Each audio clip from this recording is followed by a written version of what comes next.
Hello my dear students, most welcome to physics class. आज की इस लेक्चर में डिस्कस करेंगे तरंग प्रकाशिकी की इंट्रोडक्शन। यानी इंट्रोडक्शन क्लास होने वाला है तरंग प्रकाशिकी की, क्योंकि बात की जाती है तरंग प्रकाशिकी की यानी प्रकाश की यानी लाइट की, तो ये ऑप्टिक्स की बात है, ये प्रकाशिकी की बात है। क्योंकि प्रकाशिकी में यानी ऑप्टिक्स में दो पार्ट पढ़नी है। एक पार्ट है जिसको बोला जाता है रे ऑप्टिक्स, जिसको बोला जाता है ज्योमेट्रिकल ऑप्टिक्स यानी किरण प्रकाश की या फिर ज्यामितीय प्रकाश की। लेकिन यहाँ पे बात करने वाले हैं तरंग प्रकाश की, मतलब लाइट की जो वेव नेचर है, जो तरंग नेचर है, तरंग प्रकृति है, उसके बारे में बात करने वाले हैं। लेकिन आज के इस लेक्चर में खास करके बतलाने वाले हैं न्यूटन जी का थॉट क्या है और हाइगेंस जी का थॉट क्या है। इन दोनों में कौन बेस्ट है, कौन अच्छा है, किन में डिमेरिट ज्यादा रह गया और किनका जो है से थॉट आगे चल करके पूरे कंसेप्ट को मतलब एक्सप्लेन कर दिया। इन चीजों के बारी बारी से हम लोग बात करने वाले हैं, देखते रहे आप लोग। तो सबसे पहले देखिए आता है न्यूटन जी के बारे में। सबसे पहले इस जो है से वेव ऑप्टिक्स में यानी तरंग प्रकाशिकी में कणिका के बारे में बतलाए। वो कौन बतलाए? तो न्यूटन जी ने बताए कणिका के बारे में। तो उन्हीं के नेम पे पड़ गया न्यूटन का कणिका सिद्धांत।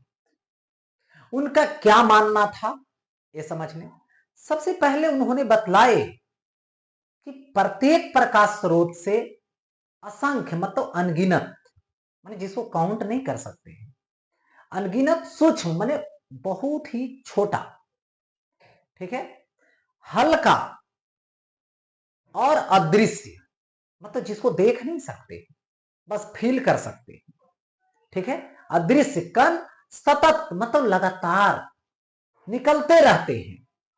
उन्हीं कण को, उन कण को उन्होंने कणिका बोले।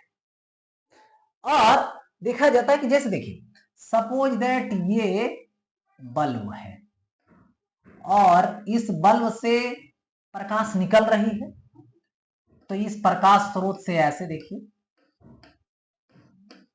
यहां से ऐसे ऐसे चारों तरफ कण के रूप में निकल रहा है, पहली बात।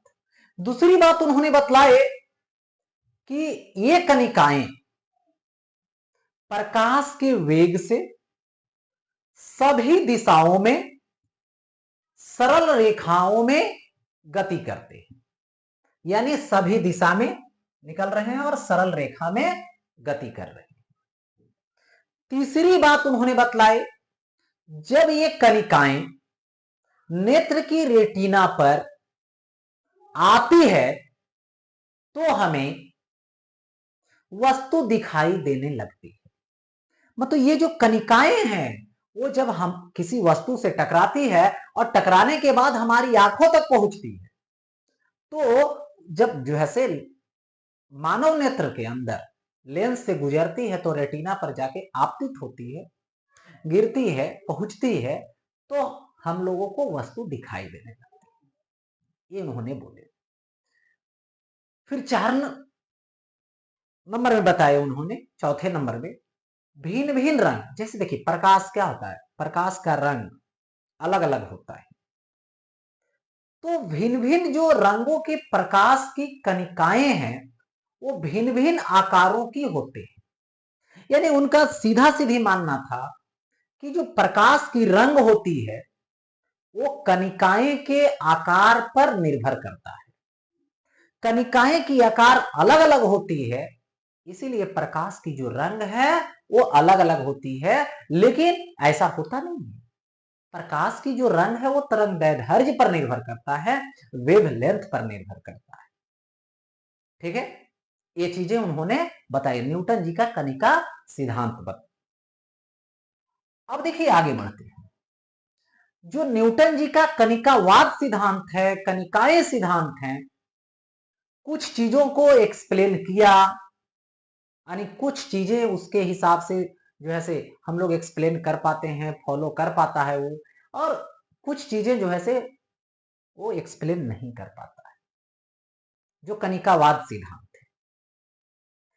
एक्सप्लेन क्या किया किया, प्रकाश का परावर्तन होता है, तो ये जो है से कनिकावाद सिद्धांत से अनेक कनिकाएं के अनुसार होता है, एक्सप्लेन हो जाता है। अपवर्तन, प्रकाश का अपवर्तन होता है, ये भी जो है से कनिकावाद सिद्धांत से एक्सप्लेन हो जाता है, इसकी भी व्याख्या होती है। प्रकाश का सरल रेखा में संचरण, प्रकाश का जो सरल रेखा में गति होती है, इसका भी जो है से एक्सप्लेन हो जाता है, इसकी भी व्याख्या होता है कनिकावाद सिद्धांत से। तीसरे नंबर में आता है कि प्रकाश में ऊर्जा का अस्तित्व, यानी प्रकाश की गमन होती है तो साथ में ऊर्जा का भी संचरण होता है, यानी उसका अस्तित्व होता है ऊर्जा का। तो इस चीज के बारे में भी प्रकाश की कनिका का सिद्धांत बतलाता है, एक्सप्लेन करता है। लेकिन जो नहीं एक्सप्लेन होता है, नॉट एक्सप्लेन, वो क्या क्या है, प्रकाश का व्यतिकरण, प्रकाश का विवर्तन, प्रकाश का ध्रुवन और प्रकाश का पूर्ण आंतरिक परावर्तन। ये सब चीजें न्यूटन जी के जो कनिकावाद सिद्धांत है, जो न्यूटन जी के कनिकाएं का सिद्धांत है, उससे ये एक्सप्लेन नहीं होता है। तीसरी आगे इसमें जो एक्सप्लेन नहीं होता है उसकी दूसरी बात है प्रकाश विद्युत प्रभाव।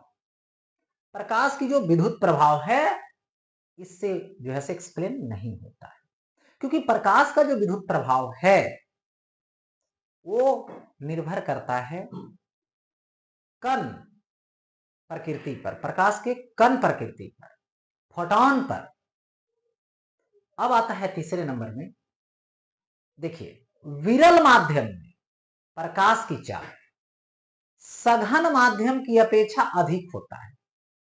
ये तो ठीक बात है कि सघन माध्यम में कम होगा, विरल माध्यम में ज्यादा होगा, लेकिन इसका भी एक्सप्लेनेशन न्यूटन के कनिकावाद सिद्धांत से नहीं हो पाता है। ये रहा न्यूटन जी का थॉट, न्यूटन जी का मत, न्यूटन जी का सिद्धांत के बारे में। किसमें, तो तरंग प्रकाश की। अब देखिए आगे आता है हाइगेंस प्रिंसिपल, हाइगेंस का सिद्धांत। लेकिन हाइगेंस का जो सिद्धांत है उसके लिए तरंगाग्र जरूरी है, वेव फ्रंट जरूरी है। तो ये वेव फ्रंट होता क्या है, तरंगाग्र होता क्या है, इसकी बात करते हैं। तो सबसे पहले चलते हैं एक एग्जांपल से समझते हैं तरंगाग्र के बारे में, वेव फ्रंट के बारे में। देखिए ये जो है से पानी है, यानी जल है, जो शांत जल है, उसकी सतह के ऊपर एक कंक्रीट या तो पत्थर गिरा दीजिए। जैसे गिराइएगा तो सर्कल सर्कल बनना शुरू हो जाएगा, वो आगे बढ़ना चारों तरफ शुरू हो जाएगा। तो जो डिस्टरबेंस हो रहा है, जो विक्षोभ हो रहा है, और वही विक्षोभ जो आगे बढ़ रहा है सर्कल सर्कल बन करके, कुछ सर्कल ऐसे रहेगा अप, कुछ सर्कल डाउन, फिर कुछ सर्कल अप, कुछ सर्कल डाउन, जो दिखाई दे रहा है। तो वही जो सर्कल सर्कल बन रहा है, वही जो बन रहा है सर्कल, जो बिंदु पथ बन रहा है, ठीक है, वही क्या है, तरंगाग्र है।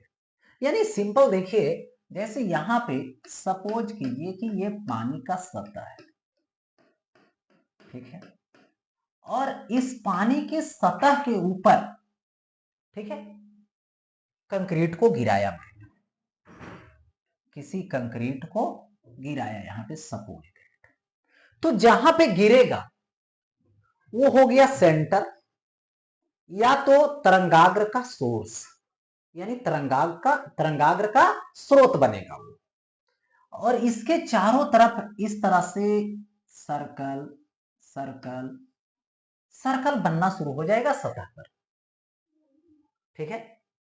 लेकिन देखिए होता क्या है कि ऐसे यदि इसको इधर व्यू लीजिएगा, या तो इधर व्यू लीजिएगा, या तो इधर व्यू लीजिएगा, या तो इधर व्यू लीजिएगा, ठीक है, तो होगा क्या, ऐसे ऐसे, तो ये जो टॉप पॉइंट है, ठीक है, तो टॉप पॉइंट वाले को मिला दीजिएगा तो एक सर्कल बनेगा जो ऊंचाई वाला दिखेगा, जिसको बोलते हैं श्रिंग। और जो लोवेस्ट पॉइंट है, जो लोअर बनेगा, वो भी चारों तरफ से सभी को मिला दीजिएगा तो ये बनेगा डाउन सर्कल, ये होगा गर्त, ठीक है। और इस तरह से ये आगे बढ़ेगा, तो श्रिंग और गर्त के रूप में आगे बढ़ेगा, जिसकी नेचर कैसी होती है, ट्रांसवर्स, अनुप्रस्थ होती है, ठीक है। अब देखिए आगे बढ़ रहा है, तो देखिए तरंगाग्र जो है यहां पर वो इस तरह से आगे बढ़ रहा है, यही जो तरंगाग्र, यही तरंगाग्र आगे बढ़ रहा है, मतलब इसकी जो गति की दिशा होती है, तरंगाग्र की जो वेग की दिशा होती है, इस तरंगाग्र के लंबवत होती है, तरंगाग्र की जो सतह होती है उसके लंबवत होती है, इधर की तरफ, इधर की तरफ, इधर की तरफ और इधर की तरफ, ऐसे इस तरीके से। तो तरंगाग्र की गति की दिशा यानी वेग की बात की जाती है, और तरंगाग्र की बात की जाती है तो लंबवत होता है, ओके। यानी समान कला में कंपन करने वाले माध्यम के कण, माध्यम के कणों के बिंदु पथ जो बना, वही क्या बना, तरंगाग्र बना, ठीक है। और ये जो तरंगाग्र है वो 3 प्रकार के होते हैं। क्या होता है, गोलीय तरंगाग्र।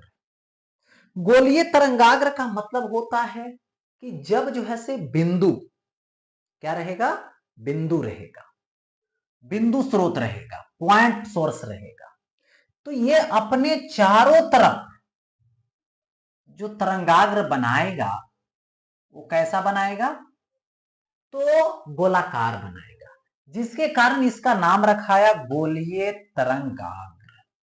क्या रखाया, गोलीय तरंगाग्र, ठीक है। और इसमें तरंगाग्र की लंबवत दिशा में इसकी वेग की दिशा है, एक चीज। दूसरा, इसकी जो क्या होगा, आयाम होगा। आयाम का मतलब हुआ कि देखिए पहले तो सब इस लेवल में थे ऐसे प्लेन में, लेकिन जब डिस्टरबेंस हुआ तो अप हुआ, तो ये जो अप हुआ यही मैक्सिमम हाइट गया, या तो मैक्सिमम जो डाउन गया, यही क्या है, डिस्प्लेसमेंट है, महत्तम विस्थापन है, इसी को आयाम बोलते हैं। तो यहां पर गोलीय जो तरंगाग्र होता है, ठीक है, इसकी जो आयाम होती है, एम्पलीट्यूड होता है, वो वैरीज होता है 1/r। यानी जितना इस पॉइंट सोर्स से, स्रोत से दूर जाओगे तो उसका व्युत्क्रमानुपाती होगा, कौन, आयाम, यानी घटता जाएगा आयाम। और इसकी जो तीव्रता होगी यानी इंटेंसिटी, ये भी क्या होगी, 1/r² के व्युत्क्रमानुपाती होगा। यह हो गया गोलीय तरंगाग्र। किससे उत्पन्न होता है, बिंदु स्रोत से होता है। बेलनाकार तरंगाग्र, जो लाइन सोर्स होता है, जो रेखीय होता है, ठीक है, उससे जो उत्पन्न होगा, जैसे ये रेखीय स्रोत है, ये अपने चारों तरफ क्या करेगा, तो उत्पन्न करेगा बेलनाकार, यानी इस तरह से बेलनाकार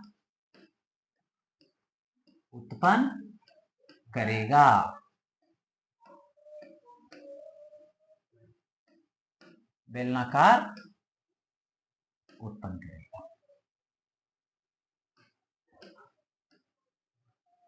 ठीक है। बेलनाकार तरंगाग्र, इसका स्रोत कैसा होगा, रेखीय।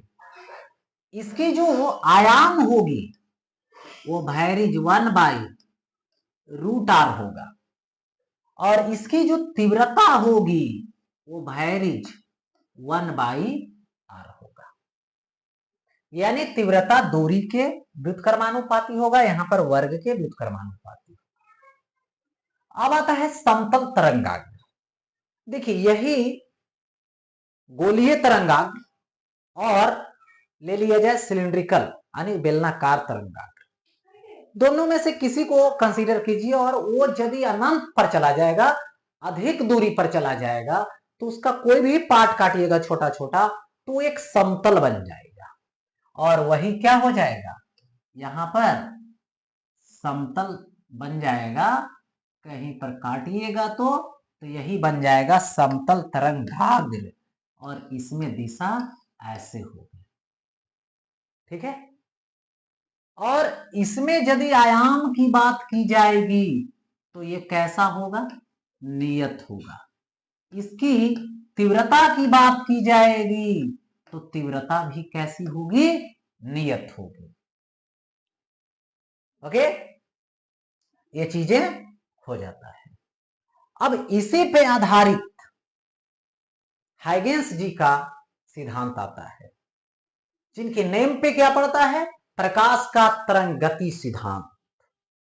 प्रकाश का तरंग गति सिद्धांत का प्रतिपादन किसने किए, तो हाइगेंस जी ने किए। ठीक है, अब हाइगेंस जी के अनुसार सुनिए क्या क्या होता है। न्यूटन जी ने तो अपना थॉट रखे, हाइगेंस जी के थॉट पे आते हैं।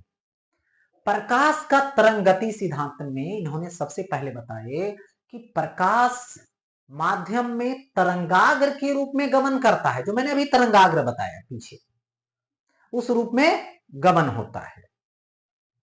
जब प्रकाश माध्यम में गमन करता है तो माध्यम के कण कंपित होते हैं।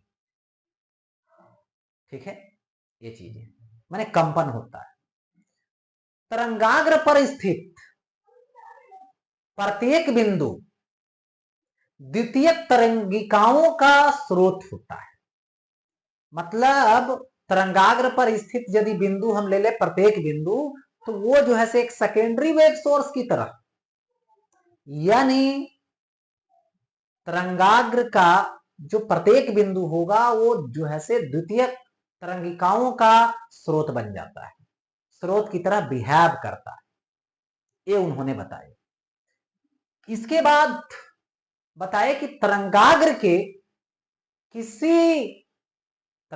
के किसी दी हुई स्थिति से नया स्थिति ज्ञात करने के लिए द्वितीयक जो तरंगाग्र होगा, द्वितीयक जो तरंगाग्र होगा वो क्या होगा, तरंगाग्र पर स्पर्शीय सतह बनाता है। वो कैसे, वो देखते हैं। जैसे देखिए यहां पर एक मैंने बिंदु स्रोत लिया और इस बिंदु स्रोत से ऐसे बढ़ेगा वेव, माने वेव फ्रंट तरंगाग्र, तो कैसा, गोलीय। तो इसका एक हम छोटा सा पार्ट काटते हैं, चलो गोलाकार का। ठीक, अब इस बिंदु पर क्या है, एक कण यहां पर है तो ये वाइब्रेट करेगा, तो ये जो है से अपने चारों तरफ क्या करेगा, यहां पर जो है से तरंगा, मतलब सेकेंडरी वेव सोर्स की तरह बिहेव किया, ये भी जो है से वेवलेट्स क्रिएट किया, सेकेंडरी वेवलेट्स। ठीक है, द्वितीय तरंगिकाएं, यहां पर ये ले लो एक कण, ये भी करेगा, यहां पर ले लो एक कण, ये भी ले लो, यहां पर लेंगे तो ये भी करेगा, यहां पर लेंगे तो ये भी करेगा, यहां पर लेंगे तो ये भी करेगा। तो इसकी जो स्पर्शीय रेखा हम खींचेंगे ऐसे, यही क्या होगा, द्वितीय तरंगाग्र होगा और इसी की तरह आगे बढ़ेगा।